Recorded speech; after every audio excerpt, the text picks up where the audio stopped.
maboko, bula maboko. Tambundinga betike tuba, yokele na Kifalansa, mebeta limbula, na lingala tana Kikongo. Samu mambo abetike sala awa, yokele samu na betu mpamba ve, me yokele samu nanti ya mvimba samu betu me sanaka, na kuyantika bantankaka bolanda betu. Mot de circonstance de ce vendredi 17 novembre 2023. Au modérateur de l'église locale Sebeko Victoire, au modérateur du comité de l'église locale Sebeko Victoire, chers fidèles, membres de l'église locale Sebeko Victoire, distingués invités, chers Congolais, bonjour. Bonjour. Avant de commencer mon mot de circonstance, je nous invite de garder une minute de silence pour nos frères qui sont tués à l'Est et partout en République démocratique du Congo. Au moment où la RDC, mon pays, se prépare pour affronter la réalité de son histoire en organisant son 4e cycle électoral, notamment 2006, 2011, 2018 et enfin 2023. L'église locale Sebeko Victoire, dirigée par le révérend Bazola Zola Levé Amen et Gilles Kitadi, avons pensé réunir les fidèles en ce jour du 17 novembre 2023 et dont le lancement de la campagne électorale est prévu le dimanche 19 novembre 2023. Notre prière a des caractéristiques. La première consiste à remercier le Dieu Tout-Puissant pour nous avoir gardés en vie durant ces 5 dernières années où nous avions commencé le nouveau quinquennat du 5e président de la République, Félix Antoine Tshisekedi Tshilombo.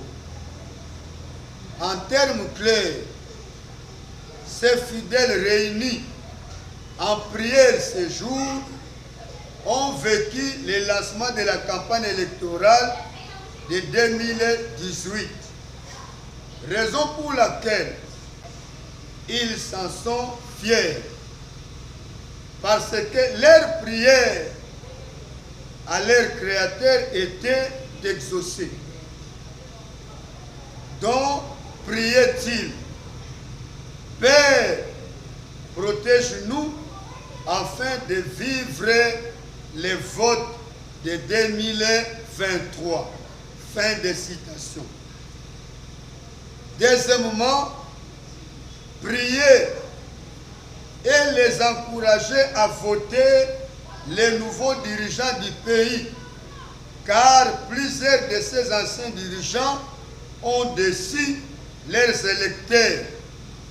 Alliés et place de travailler pour les peuples, ils ont préféré travailler pour eux-mêmes et pour leur famille.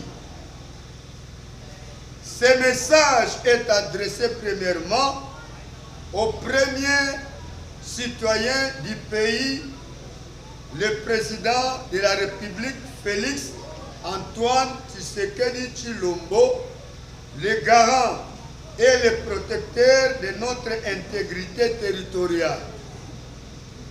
En deuxième ressort, au président de la CENI, M. Denis Kadima Kazadi. En troisième position, à tous les opposants de la République démocratique du Congo. La ville de Kikwit, dans la province du Kwilu, a vécu les affres des élections de 2018 par la mort, la destruction et j'en passe. Cette fois-ci, nous en tant qu'Église, nous n'en voulons pas. Pour que cela n'arrive pas, nous devons travailler tous dans le sens de préserver la paix. Car les élections ne sont pas la fin du monde, ni moins la fin de la carrière politique d'un individu. À tous les candidats en course aux élections de 2023 dans la circonscription de Kikwit, sachez qu'il y a 3 sièges pour la députation nationale et 4 sièges pour la provinciale. Tous, vous n'allons pas être élus par la population. Ceux qui auront la chance d'être élus, travaillez pour le bien-être de la population et vos intérêts après. Ceux qui n'auront pas la chance d'être élus, utilisez la loi de fair play. Attendez les jours qui viennent. Au président de la CENI, proclamez les résultats ici des urnes exprimés par la volonté du peuple. À la Cour constitutionnelle, vous êtes l'expression de la population et non des mandataires, car le 5e président nous a appris l'état de droit et la justice équitable, comme ces mots tenus récemment dans son discours sur l'état de la nation. Peut-être beaucoup d'entre vous se poseraient la question, la raison pour laquelle l'Église entre dans cette affaire. L'Église est l'espoir de tout un peuple qui n'accepte pas les injustices et les inégalités. Comme nous déclare la parole de Dieu, je cite, « Alors l'Éternel dit à Samuel, voici je vais faire en Israël une chose qui étourdira les oreilles de ceux qui entendront. » Fin de citation. 1 Samuel, chapitre 3, versets 1 à 21. Notre vie terrestre est ici en République démocratique du Congo. Donc, l'Église doit s'impliquer pour redresser les fronts longtemps courbés. À la population de la RDC, tout entière, votre représentant, l'Église locale Sebeko Victoire, a pris cette initiative.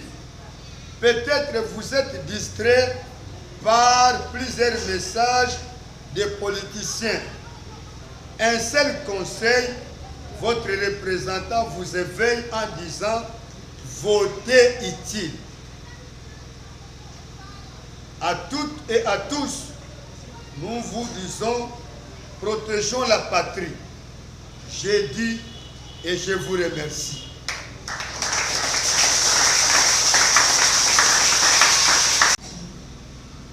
Proverbe chapitre 14, verset 34. Vous avez un verset Moko Otozotanga, Proverbe 14, 34.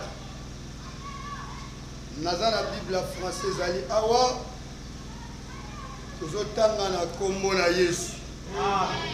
Nabi totangi na kombo na Yesu. Proverbe Tobingana 14, 34. La justice élève une nation. Amen. La justice élève une nation.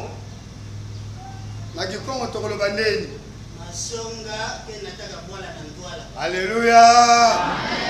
Masonga gena tabwala nanki. Bosembo etombo la kabomboka. Mais le péché et la honte du peuple.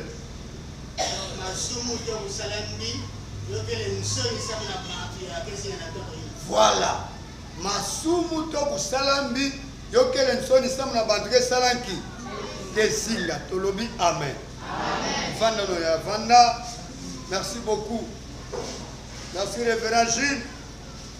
Pour la précision. Maman li kamuna biso otozo salela eleza lelo te na français tolobi les fondements du développement d'une nation c'est la justice. Les fondements du développement d'une nation c'est la justice. Eli koloba soki mboka eli ko tombwama esengeli bosantu ezala to bosembo tolobi amen. Esengeli justice ezala tikangai na limbola na intention na bato bazolanda biso bisika nyonso bokolanda biso ezala na YouTube ezala na Facebook na WhatsApp partout. Justice na français balobi boye. C'est le sentiment de donner à chacun ce qu'il mérite de manière juste en respectant tous les droits d'autrui. Un sentiment de donner à chacun ce qu'il mérite. C'est ça la justice. Amen. Amen. De manière juste en respectant les droits d'autrui. Elini kolobani justice ezali posa oyo ya kopesa moto na moto eloko oyo asengeli azwa. Lobelanga ameni yaya. Esuki wana pamba te balobi na lolenge oyo esengeli. Et si tu as dit balobi pona kotosa mbano ya moto na moto. Loba amen. C'est ça la justice. Cela veut dire que nge fait de pesa muntu ki maya fait de baka.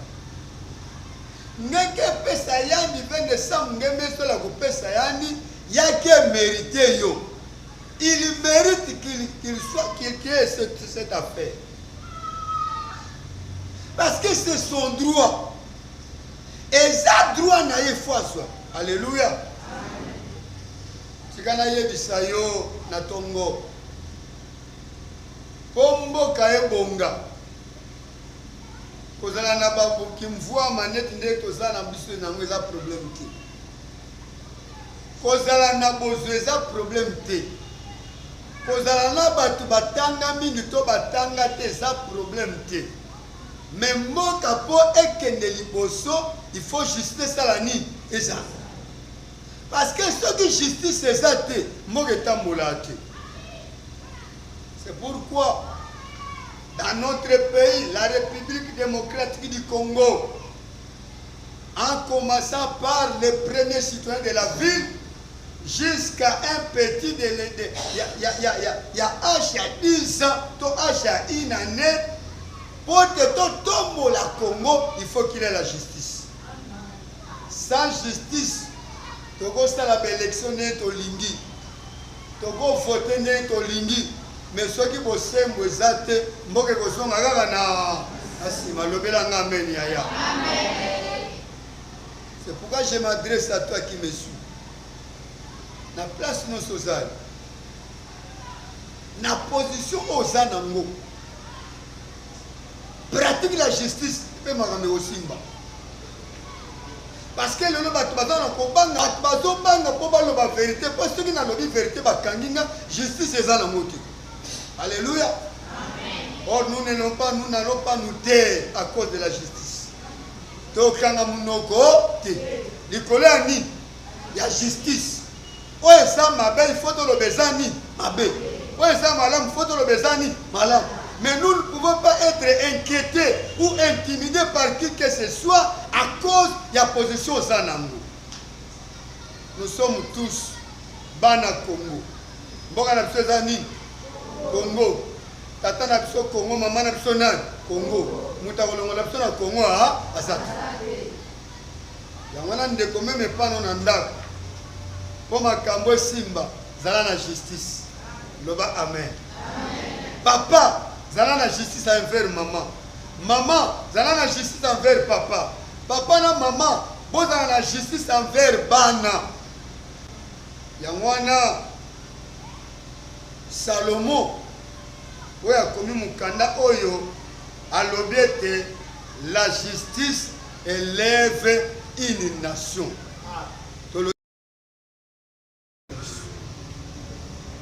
Batoto nange tata nzambi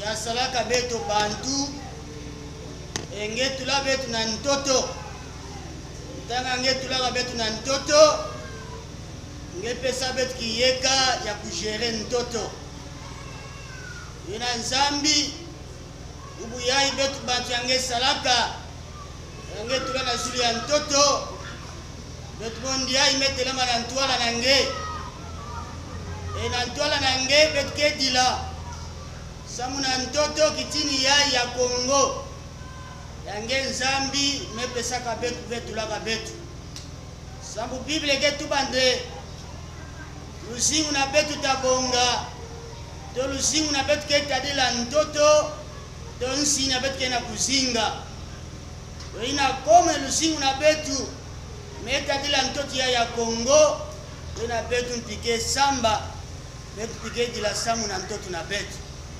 umeyambula ntoto na boku na ngenzambi ngenzambi de kumisa kiti na nge yo yala na ntoto yae zambi bileke tuba na isika kiti na nge ke yala kena bakiti anga ke bana kiyeka ve nge yala ntoto ya bonsu de tata na beto bonsu de mukebi na beto zambi muntu nyonso ya tatelema contre ntoto ya Kongo betu mepesa na charge na nge muntu nyonso asela ba projet ya mbi zambi na ntoto ya Kongo nzambi ya kutana tinge e ya kota na kata confusion totale ntoto ya yotoma yokona na ntwala beke samba samu na belection ndenge nzambi muntu ya ntete ya pesa ka mfumu na Israel o Bible ke tuma na mfumu nos pour katwa na nge baina nos me postuler notre Dieu bet me kabono maboku na nge ndenge moshi nge pona nge moshi nge tula nani lunga vanda mfumu na ntoto yae samune bitili bana Kongo yo mana mansanga bana Kongo yo katuka samne kele nzamna ke kuna kama nsanga na baina ke tilaka umesamsa na vile ya Kikwit ngengeta na vile yae ngeta na province ya Kwilu ngeta na ba province Pinyonso tani na banzo na beta na ba fami na beto tani na mabundu na beto tata nzambi etani mabundu nyonso nikala tata betu fana bana nange na jina Yesu akele mfume mulusi na beto beto tatuba. Merci Seigneur Jésus Christ. Amen.